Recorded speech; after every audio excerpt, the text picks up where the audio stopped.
Hair fall తో బాధపడుతున్నారా? 150+ branches ఉన్న అడ్వాన్స్డ్ గ్రో హెయిర్ క్లినిక్ లో ఫ్రీ కన్సల్టేషన్ కోసం కాల్ చేయండి. Welcome to Suman TV. పశ్చిమాసియాలో జరుగుతున్నటువంటి యుద్ధం, ముఖ్యంగా ఇజ్రాయెల్ అమెరికాతో కలిసి ఇరాన్ మీద చేస్తున్నటువంటి యుద్ధం ఎంతవరకు దారితీసే అవకాశం ఉంది? ముఖ్యంగా ఇది మూడవ ప్రపంచ యుద్ధానికి దారితీసే ఛాన్సెస్ ఉన్నాయా?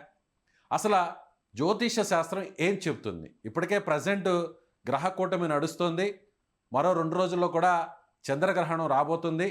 సో జ్యోతిష్య శాస్త్రం ప్రకారం రాబోయేటువంటి పరిస్థితులు ఏ విధంగా దారితీస్తాయో తెలుసుకునే ప్రయత్నం చేద్దాం. మనతో పాటు ఉన్నారు ప్రముఖ జ్యోతిష్య నిపుణులు కృష్ణమాచార్యులు గారు. గురుగారు నమస్తే. జై బీర బ్రహ్మచై గోవింద బాబచై. నమస్కారం అండి. గురుగారు, ప్రస్తుతం నడుస్తున్నటువంటి యుద్ధం చూస్తే ఇది కేవలం కొన్ని రోజులకే పరిమితమయ్యే అవకాశం ఉందా?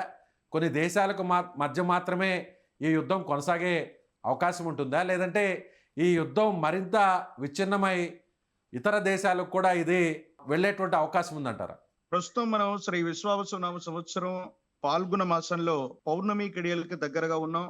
ఇప్పుడున్నటువంటి పరిస్థితులు మనం చూసినట్టయితే మిథునంలో దేవగురు బృహస్పతి, కర్కాటకంలో చంద్రుడు, సింహంలో కేతువు, ఇక కుంభంలో రవి, కుజ, బుధ, శుక్ర, రాహువులు, ఇక మీనరాశిలో శని. మనమున్నటువంటి ఖచ్చితమైనటువంటి ఈ సమయానికి కుంభరాశిలో పంచగ్రహ కూటమిని మనం చూస్తూ ఉన్నాం.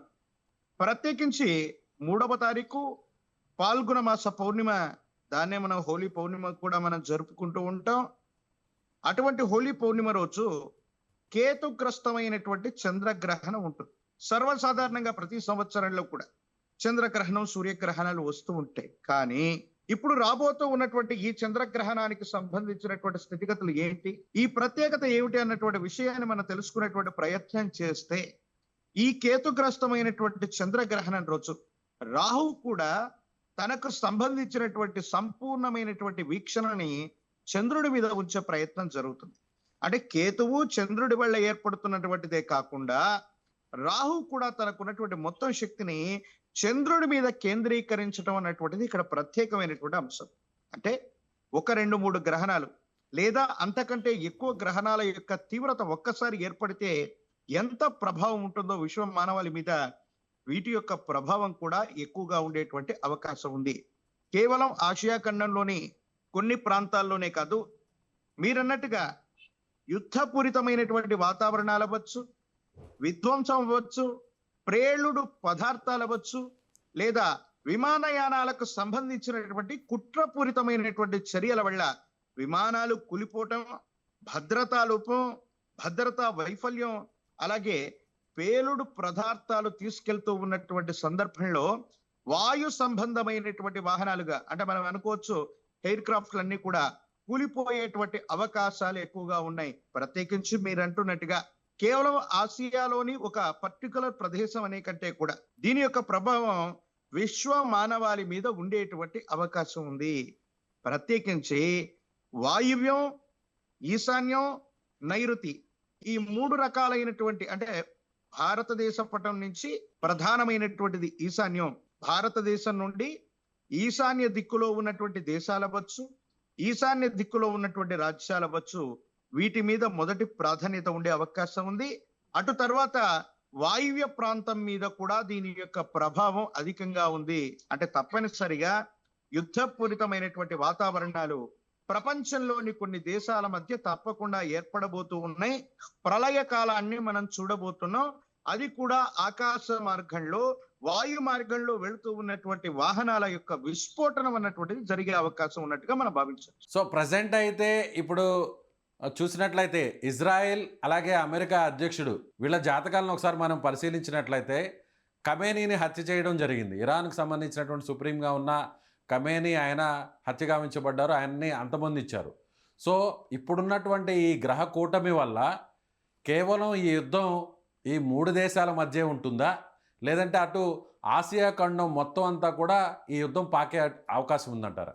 యుద్ధం అన్నటువంటిది మనం చూస్తే కొన్ని గంటలు, కొన్ని రోజులు, కొన్ని నెలల్లోనైనా ముగియాలి.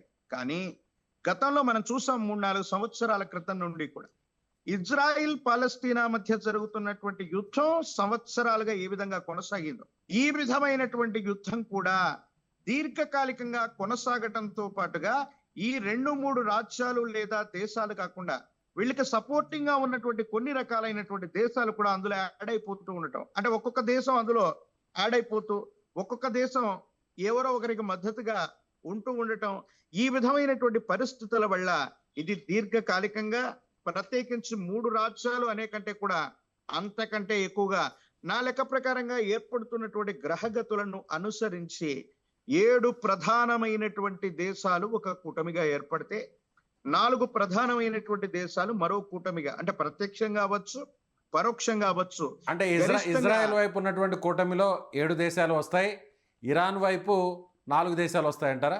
అంటే ఎగ్జాక్ట్లీ పలానా దేశం అని చెప్పలేము.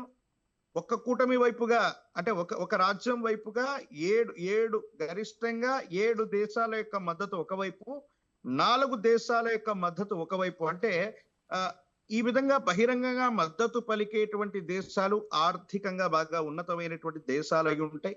వాళ్ళు కూడా యుద్ధ సంబంధమైనటువంటి విషయాలు ఆరితేరినటువంటి దేశాలు ఉంటాయి.